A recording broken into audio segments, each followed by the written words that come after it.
Welcome to today's video, where we discuss the tragic death of Sonya Massey and the broader implications for police reform and racial justice in America. We'll delve into the details of the incident, the reactions from activists and leaders, and the ongoing struggle for meaningful change. Hannah Drake felt something akin to emotional whiplash when she saw the video of an Illinois police officer killing Sonya Massey. Drake, 48, described the moment as the dichotomy of being a black woman in America. The bodycam footage showing the 36-year-old black mother of two being shot in her own kitchen by Sangamon County Sheriff's Deputy Sean Grayson was published last Monday. Massey had called 911 to report a possible intruder in her Springfield home on July 6. 30 minutes later, she was dead. The shooting occurred as another deputy was clearing the house. Grayson began telling Massey to put down a pot of boiling water she had removed from her stove, although he had given her permission to do so. Grayson can be heard in the bodycam footage saying, "You better not, or I swear to God I'll shoot you in the face," Grayson says. The footage was released just as the Democratic Party began to rally around Vice President Kamala Harris, making her the presumptive nominee to replace President Joe Biden, much to the elation of many black women, some of whom have felt taken for granted by the Democratic Party. "It's like we're in a domestic violence relationship with America," Drake said.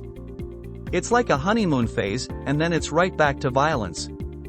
It's an eerily familiar feeling for the activist and poet, who was integral in passing police reform in Louisville, Kentucky, after the fatal shooting of Breonna Taylor. "For years ago, people across the United States called for a racial reckoning in the wake of the killings of Taylor and George Floyd. Major companies made financial pledges to reduce racial disparities, and lawmakers promised to meet the demands for policy change. But progress toward those goals has been slow, particularly at the federal level, where few substantive policies have been passed to curb police-incited violence. Last year, police killed more Americans than any other year on record. Harris called the Massey family to offer condolences and released a statement Tuesday saying, "We have much work to do to ensure that our justice system fully lives up to its name." Sonya Massey deserved to be safe, Harris said, adding she and second gentleman Doug Emhoff were grieving her senseless death. For activists like Drake, Massey's killing marks yet another flashpoint in the struggle to end the scourge. Her death, they say, brings even more urgency to their cause. Timothy Finley Jr., a pastor in Louisville, Kentucky, organized protests demanding justice after Taylor's death in 2020. Today, Finley finds himself questioning whether the work he did and the attention he helped draw to police brutality made a difference. In light of Massey's case, Finley said he believes there are few ways black and brown people can interact safely with law enforcement. The officer who shot Massey was responding to a call for help she had initiated about a possible intruder. When he shot her in the head, she was holding a pot of water. "For me, like with so many others, it continues to reinforce the belief that law enforcement is not always the helpful, friendly entity that we need," Finley said. "You call 911, and it's almost like Russian roulette. Depending on who you get, it could be the end of your life." DeRay McKesson views the path of progress slightly differently. As leader of the organization Campaign Zero, McKesson works to pass local and state policies to reduce police violence.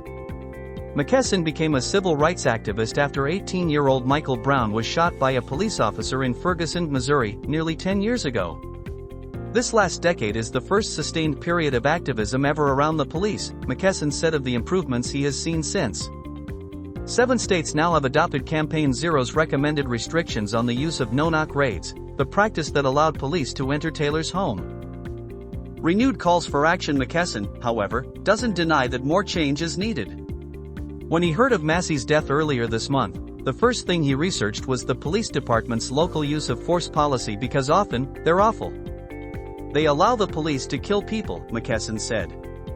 "Imagine if you had a job where no matter what you did, it was impossible to be held accountable." The officer who shot Massey was fired after the incident. But an Illinois Labor Council representing the officer has since filed a complaint, arguing that he was terminated without just cause. Before Massey's killing, the officer had a disciplinary record that included claims of bullying and abuse of power, according to reporting by CBS News.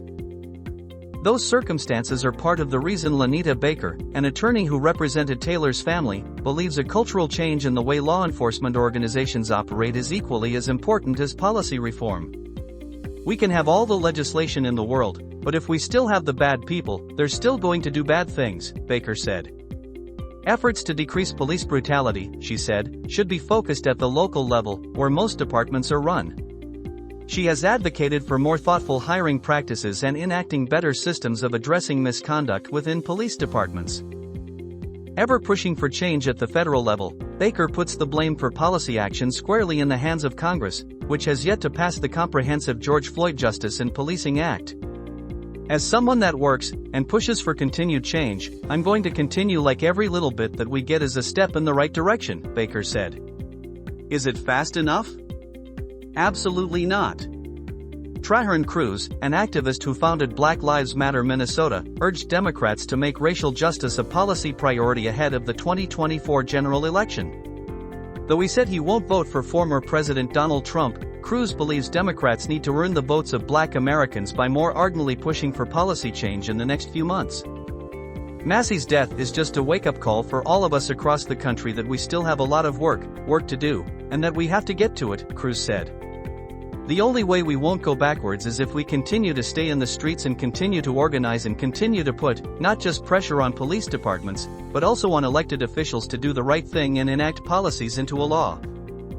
As we reflect on Sonya Massey's tragic death and the ongoing struggle for justice and reform, it's clear that more work needs to be done to ensure safety and equality for all. If you found this video informative and thought-provoking, please like, subscribe, and share your thoughts in the comments below. Your engagement helps raise awareness and keep these important conversations going. Thank you for watching, and let's continue to push for change together.